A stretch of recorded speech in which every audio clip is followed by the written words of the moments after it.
کا ٹکڑا اپنے گھر میں کیوں چھوڑ کے آئے ہو؟ تو میں کیا جواب دیتا؟ میرے پیارے ساتھیوں، یہ واقعات ہمیں بتلا رہے ہیں کہ نیک اعمال کو کرنے میں کتنی جلدی کیا کرتے تھے خود نبی اکرم صلی اللہ علیہ وسلم اور صحابہ کرام کتنی جلدی کیا کرتے تھے۔ بخاری کے منظر پر، صفحات پر یہ منظر دیکھا جا سکتا ہے کہ حضرت عائشہ فرماتی ہیں کہ اللہ کے نبی صلی اللہ علیہ وسلم میری گود میں سر رکھے ہوتے، آپ لیٹے ہوتے اور آپ کا سر میری ران پر، میری گود پر ہوتا، میں اپنے ہاتھوں سے چمپی کر رہی ہوتی، میں اپنے ہاتھوں سے محمد رسول اللہ اپنے شوہر کے بالوں میں خلال کر رہی ہوتی، ہلکے ہلکے میں مساج کر رہی ہوتی، پیار بھری باتیں کر رہی ہوتی، میں اپنے شوہر سے اچھی باتیں کرتی، میں دل میاں بیوی کے حقوق میں پیار بھری باتیں کر رہی ہوتی، اللہ کے رسول مجھ سے اور میں اللہ کے نبی سے باتیں کر رہی ہوتی، اور آپ کا سر میری گود میں ہوتا، اتنے میں حضرت بلال کے اذان کی آواز آتی، اللہ اکبر اللہ اکبر۔ جیسے ہی بلال کے اذان کی آواز محمد رسول اللہ کے کانوں میں جاتی، آپ فوراً اپنا سر میری گود سے اٹھا دیتے، میں آپ کو ہاتھ پکڑ کر روکنا چاہتی، ابھی تو اذان ہو رہی ہے، ابھی تو اذان ہو رہی ہے، اٹھ جائیے گا، چلے جائیے گا، میں کہاں روک رہی ہوں؟ لیکن اللہ کے نبی پھر رکنے کا نام نہیں لیتے، میں آپ کو پکڑ رہی ہوتی، آپ مجھے دھکا دے دیتے، آپ مجھے ایک سائڈ کر دیتے، اور پھر میری طرف نظر اٹھا کے نہیں دیکھتے، سیدھے کنویں کی طرف آتے، پانی نکالتے اور وضو بناتے اور سیدھے مسجد کی طرف جاتے، پھر میں آپ سے نظریں ملانے کی کوشش کرتی تو ایسا لگتا کئی مہینوں سے مجھے جانتے ہی نہیں ہے، مجھے پہچانتے ہی نہیں ہے۔ اذان کی آواز سنی فوراً مسجد کی طرف، اذان کی آواز سنی فوراً وضو کی طرف، اذان کی آواز سنی فوراً مجھے چھوڑ دیا، یعنی ابھی تک میرا حق ادا کر رہے ہوتے، پیار بھری باتیں کر رہے ہوتے، لیکن جیسے ہی اذان کی آواز آتی آپ مجھے بھول جاتے، ایسا لگتا جیسے مجھے جانتے ہی نہیں، ایسا لگتا جیسے مجھے پہچانتے ہی نہیں، فوراً چھوڑ دیتے اور سیدھے وضو بناتے، سنتیں پڑھتے اور مسجد کی طرف آپ روانہ ہو جاتے اور چلے جاتے۔ یہ تھی صورت عمل نیک کام میں جلدی کرنا۔ سارعوا الی مغفرۃ من ربکم وجنۃ، اپنے رب کی مغفرت کی طرف اور حصول جنت کی طرف دوڑ لگاؤ، بھاگو، جلدی کرو نیک کام میں، جنت کو پانے کے لیے جلدی کرو۔ دو واقعات ہوتے اور ایک جگہ اللہ تعالیٰ نے قرآن میں فرمایا فاستبقوا الخیرات، خیر کی جمع استعمال ہوئی، خیرات۔ یہاں اللہ رب العالمین نے کہا نیک کام کرنے میں سبقت کرو، سبقت۔ قرآن کی دو آیتیں میں نے آپ کے سامنے رکھی، ایک میں ہے جلدی کرو، اور قرآن کی دوسری آیت جو ابھی میں نے آپ کے سامنے پڑھی اس میں اللہ نے کہا فاستبقوا الخیرات، نیک کام کرنے میں، اچھے کام کرنے میں سبقت کرو، جلدی، یعنی ایک دوسرے سے آگے بڑھنے کی کوشش کرو۔ آج ہم ایک دوسرے سے آگے بڑھنے کی کوشش کرتے ہیں، لیکن بزنس میں، کاروبار میں، پراپرٹی میں، زمین میں، جائیداد میں، ہر چیز میں آج کمپٹیشن ہے۔ اچھا اس کا گھر اتنا اچھا بنا ہوا ہے، میرا گھر اس سے بھی اچھا بنے گا، کمپٹیشن۔ اچھا اس کا یہ بزنس، میرا یہ بزنس ہوگا، اچھا اس نے چائے کی دکان کھول لی، ایک دن میں اتنا بیچ لیتا ہے، ہم اس سے بھی اچھی چائے بنائیں گے، اس سے بھی اچھا بزنس، اور اسی کے بغل میں ہم کمپٹیشن کا دور ہے میرے بھائی، اور مولوی تعویذ دینے میں لگا ہوا ہے، اس کی دکان بند ہو جائے گی، تیری دکان چلے گی، اس کی دکان بند، اس کے کسٹمر ٹوٹ کے تیرے پاس آ جائیں گے۔ میرے بھائیوں سبقت کرنا چاہیے لیکن نیک کام میں، اچھے کاموں میں سبقت کرو لیکن ریا اور نمود کے ساتھ نہیں۔ اب یہاں ایسا مت کرنا کہ کسی نے مسجد میں 1000 روپے دیا، اچھا اس نے 1000 دیا، ہم 1500 دیں گے۔ کسی کا انتظار کر رہے ہیں آپ، وہ کتنا دیتا ہے، اچھا اس نے 1000 دیا، ہم 1500 دیں گے، صرف اس لیے کہ اس کو تکلیف ہوگی، دیکھو ہم نے تو 1000 دیا، یہ 1500 دے رہا۔ نہیں، آپ 1000 اس نے دیا، اللہ اس نے 1000 دیا، اس کو قبول فرما لیں۔ ہمارے اندر 1500 دینے کی طاقت ہے، ہم 1500 دے رہے ہیں، ہم 2000 دے رہے ہیں، آپ یہ جائز ہے۔ لیکن قربانی کا بکرا جرجیت صاحب لائے 20,000 روپے کا، اب میرا پڑوسی کہتا جرجیت 20 کا لایا تو میں 25 کا لاؤں گا تاکہ محلے میں ہماری ناک اونچی رہے، جبکہ یہ کہنا چاہیے جرجیت صاحب کو جو حیثیت تھی وہ لائے، اللہ نے ان کو جو توفیق دی ان کو نصیب ہوا، اللہ اگر مجھے اس سے زیادہ کی توفیق دے گا تو میں اس سے بھی اچھا لاؤں گا۔ میرے بھائیوں، آپ یہ کہہ کر نیکیوں میں آگے بڑھیے، سبقت کریے، کوئی منع نہیں کرتا، لیکن ایک دوسرے کو ذلیل کرنے کے لیے اور ایک دوسرے سے اوپر اٹھنے کے لیے اپنے کاموں میں بھی ریا اور نمود نہیں کر سکتے ہو، نہیں دکھا سکتے ہو۔ سب سے بری عبادت دکھاوا ہے، اور اس دکھاوے کی وجہ سے بڑے سے بڑا اچھا عمل بھی بیکار ہو جاتا ہے۔ آپ نے وہ حدیث سنی ہے نا بخاری کی، قیامت کے دن ایک شخص کو لایا جائے گا، اللہ اس سے پوچھے گا کیا کیا تو نے میری راہ میں؟ کہے گا اللہ میں نے تیری راہ میں اپنی جان دے دی، میں تو شہید ہو گیا تھا، اتنا لڑا کہ لڑتے لڑتے میں نے اپنی گردن کٹوا دی، تیری راہ میں میری گردن کٹی۔ اللہ سے زیادہ دلوں کا حال کوئی جانتا ہے؟ اللہ فرمائے گا کذبتا، جھوٹ بول رہا ہے، جبکہ وہ لڑا ہو، اس کی گردن کٹی ہے میدان جنگ میں، اس نے بیوی چھوڑی، بچے چھوڑے، زمین چھوڑی، گھر چھوڑا، مکان چھوڑا، پراپرٹی چھوڑی، گیا ہے لڑنے، کافروں سے لڑا بھی، لیکن جنگ میں جانے کے بعد وہ قتل بھی کیا گیا، کئی کافروں کو مارا پھر قتل بھی ہو گیا، لیکن اس کے باوجود اللہ کہے گا کذبتا، تو جھوٹ بولتا ہے۔ وہ کہے گا اے اللہ کیا میں نے اپنا گھر نہیں چھوڑا، کیا میں نے اپنی بیوی نہیں چھوڑی، اپنے بچے نہیں چھوڑے، الہ العالمین کیا میں نے اپنی زمین نہیں چھوڑی، پراپرٹی نہیں چھوڑی، کاروبار نہیں چھوڑا؟ اللہ کہے گا میرے بندے یہ سچ ہے کہ تو نے بیوی چھوڑی، بچے چھوڑے، زمین چھوڑی، گھر چھوڑا، مکان چھوڑا، پراپرٹی چھوڑی، بزنس چھوڑا، کاروبار چھوڑا، یہ بھی سچ ہے کہ تو میدان جنگ میں لڑا، یہ بھی سچ ہے کہ جنگ میں تیری گردن بھی کاٹی گئی، یہ سب سچ ہے۔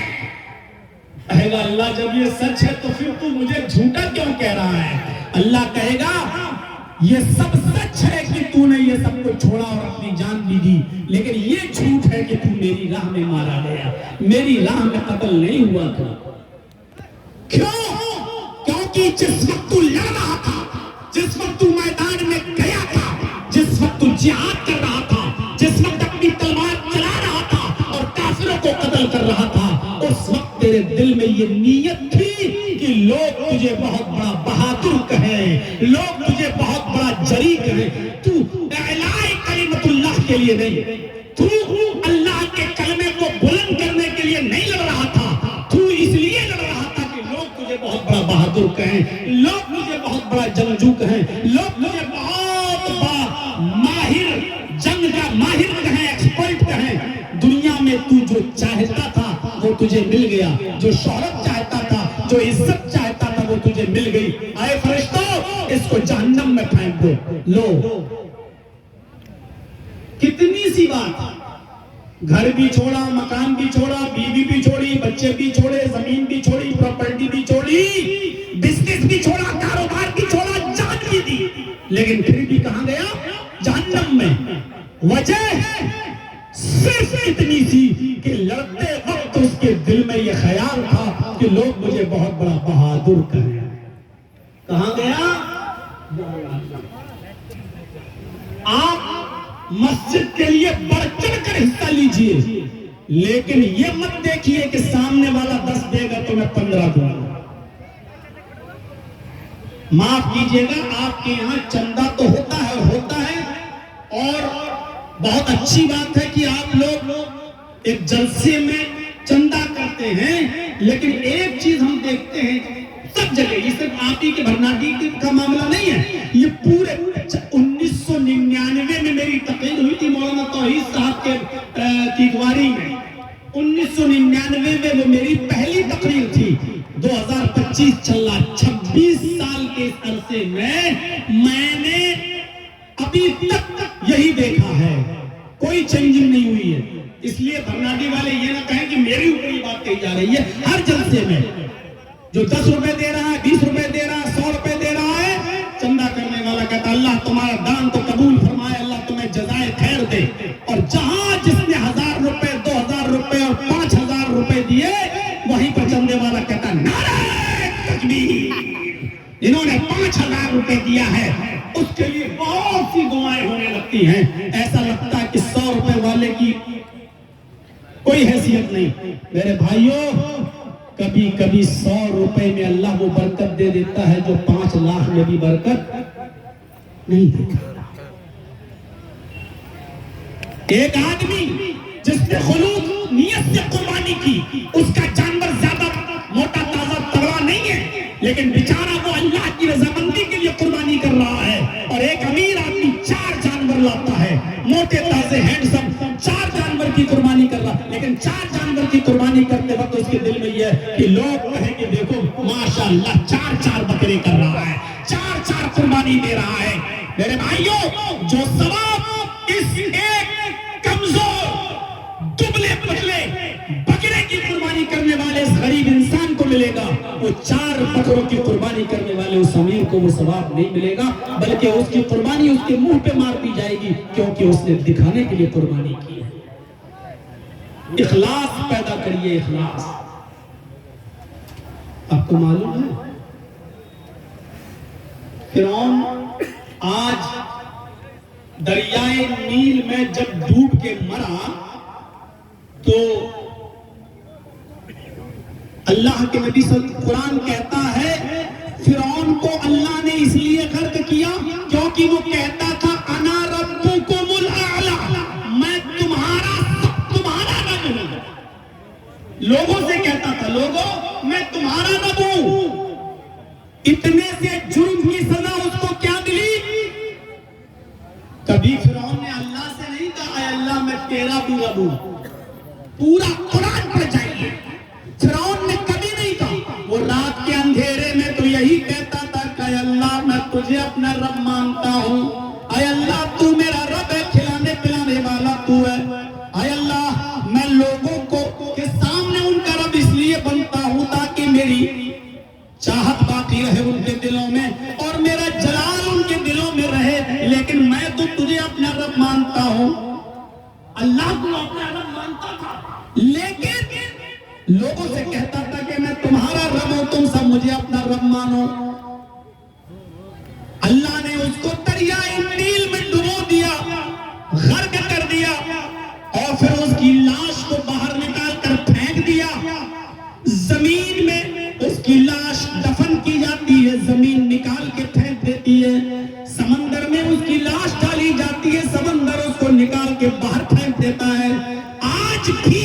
فرعون کی لاش کو نہ سمندر قبول کرتا ہے نہ زمین کی چھاتی اس کو قبول کرتی ہے۔ کیوں؟ کیونکہ اللہ نے فرمایا ہم فرعون کے جسم کو قیامت تک اس کے شریر کی حفاظت کریں گے تاکہ بعد میں آنے والے لوگوں کے لیے وہ نشان عبرت رہے، بعد میں آنے والے لوگوں کے لیے وہ عبرت کا سامان بنا دیا اس کو۔ دیکھو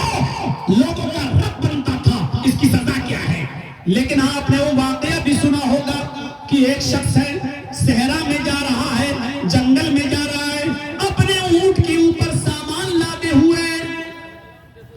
گھر کا سارا سامان اس اونٹ کے اوپر لدا ہوا ہے اور وہ جنگل کی طرف جا رہا ہے، تھک جاتا ہے، اپنے اونٹ کو ایک رسی درخت سے پیڑ سے باندھتا ہے اور تھوڑا آرام کرنے لگتا ہے۔ جب اس کی آنکھ کھلتی ہے تو دیکھتا ہے